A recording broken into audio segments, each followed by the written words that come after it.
Hello and a very warm welcome to the garden at the old shop.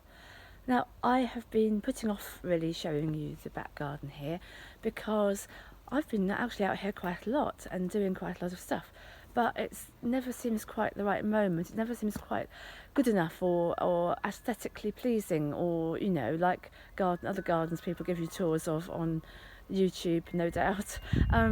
But anyway, it is as it is because it's at the stage it's at. So I thought I'll show it to you now, and then you might like to come back, and we will come back in the next weeks and months and see how things are going, because there's a lot of beauty here to my eye, even though it's in very, very early days, and there's so much more to do. What happened earlier this year was there was just a completely blank patch, which was because of various things that had gone wrong. And no, I'm not going to go back over that right now. But anyway, it ended up with a bulldozed walled garden, and it was up and down and concretey mud and just nothing, and it's really hard to know what to do. There was no structure, no height. There's this window it overlooks there right in the corner of the garden, which when there were trees here before the devastation, then you didn't notice it so much. And you won't again, because I've got lots of ideas and plans. So I just didn't know what to do. And this spring, I've got some young local lads came along, and they made me this path down here and compost heaps down the bottom, which we'll go to in a minute, which were made out of old timber that was lying around here, which is really nice. It's really pleasing to be able to do that, as were these 3 raised beds. They were all made from timber that was lying around. Literally nothing was bought at all. And in fact, this middle bed here, the timber here, is actually part of the old carpenter's bench that was in the demolished shed across the end there. So that's nice to be reusing that. I don't know if they'll last that long, the beds. Some of them are sort of sturdier than others, but it was a start, and I've put bark chippings and cardboard between them. And then a bit later on in the season, that was the beginning, that's what they did, just to kind of give me a start. So, and I grew quite a few vegetables here this year, actually. And what's in here now are some later things I've put in, some kale and spinach, which are actually cropping nicely now. Surprisingly, I think the other things I've put in probably won't now, it's a bit too late. But also there are some broad beans in there for the spring, because if you sow them in November, they should hopefully come for the for earlier in the season. And they're sweet williams, you can see in rows in the middle there, which I grew from seed, and you kind of plant them out now, and you should get flowers in the spring again. So I'll leave these beds this season. And the other long beds that I did here, which are just done straight into the earth, well, they weren't even done into the earth, they were done on top of the baked earth with cardboard and compost on top, sort of municipal compost, which is really cheap to buy in bulk.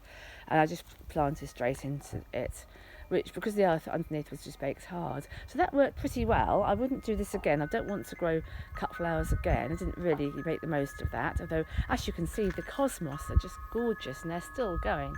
As are the fennel, which again I didn't really, it's the kind of fennel you use the bulbs, and I didn't really use the bulbs, and they've gone woody, but I just want to keep it there while they're still flowering, because it is nice. And also this was courgettes in this bed mostly, and I had some, but they rotted. It had such a wet period just at the wrong time that a lot of them rotted off. I've taken them out, but as you can see, the bark chippings, or wood chips I should say, in between there, and there's cardboard underneath all of this. And so that is actually building the soil all the time, and also it's levelled it quite well, so it's all good. And this was made as a herb area here, which I'm now going to be changing actually, in terms of moving the herbs around the garden so they're not all in one place, because they are quite good in combination with other plants to deter pests and so on. Anyway, well, that will kind of transpire as it transpires. And another thing the young lads did, I shouldn't really call them that, but that's what they were, is they put an edge around the edge there to make a bed. But that was again great to give me some structure to get started, but I will be taking that out in the fullness of time as things develop. Anyway, this bit here in the curve of the wall, I've made what I call a winter garden. I've just been doing this. I've just got some shrubs from the local garden centre, some little ones, and they are all plants that will be, hopefully, that will flower, all have lovely berries in the winter, and all smell beautiful. This is a witch hazel, which is one of my favourite plants. Anyway, So that's obviously not something which is going to look fantastic this year, but hopefully they'll spread and become a winter garden.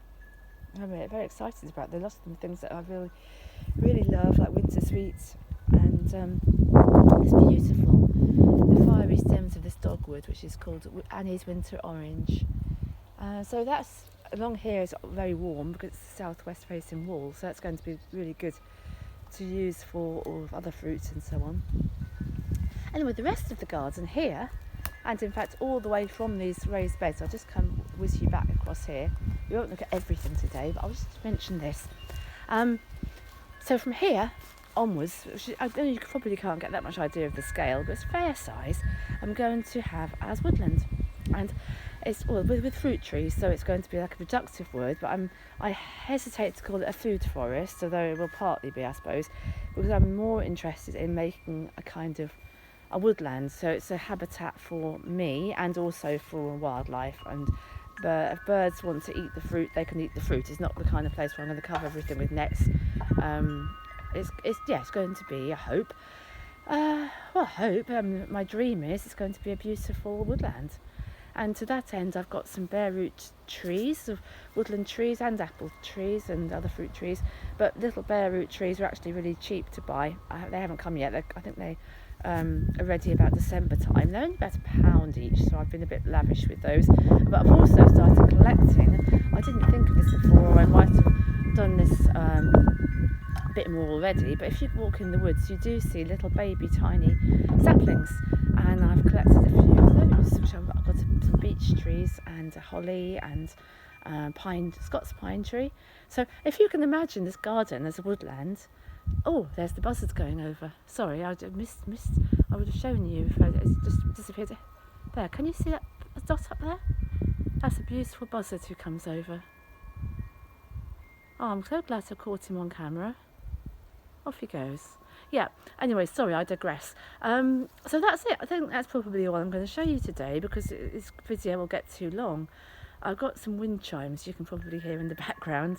I was given 2 lots of wind chimes for my birthday, and I absolutely love them. They're so calming and beautiful, and they remind me of the lovely woodland garden I've been inspired by, which is a channel on YouTube that I follow called Bealtaine Cottage, which I'll link to down below if you're interested in having a look. But Colette, whose channel that is, she's got the most beautiful, amazing woodland garden, although that is 3 acres rather than a little walled plot like this.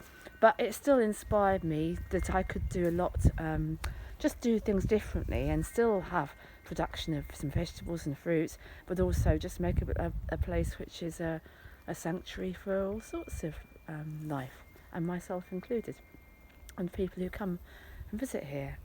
So I'll say goodbye. I hope you have enjoyed this little video. I've been a bit brave. I feel a bit brave showing you because I haven't tidied up or anything, and it's just how I've been working out here. And I have got a few more things to put in today, so I'm going to continue with that along that edge there where the wall is, and wait with anticipation for the bare root trees and shrubs to arrive. And then I shall show you again how it's coming on. And hopefully it won't be too cold to get out here and work. I'm a bit of a fair weather gardener in terms of my hands getting very, very chilly and hurty very easily. But fortunately, there we had a frost last night. It hasn't been too bad yet. So anyway, I hope you are going to come back and have another look as things get a little bit more organised here, and hopefully things start to grow and a bit of the magic which I'm hoping for starts to manifest. Well, I would like to think it's here already. It's just waiting to be brought out in the garden here. So I'll say goodbye and hope to see you again soon. Bye.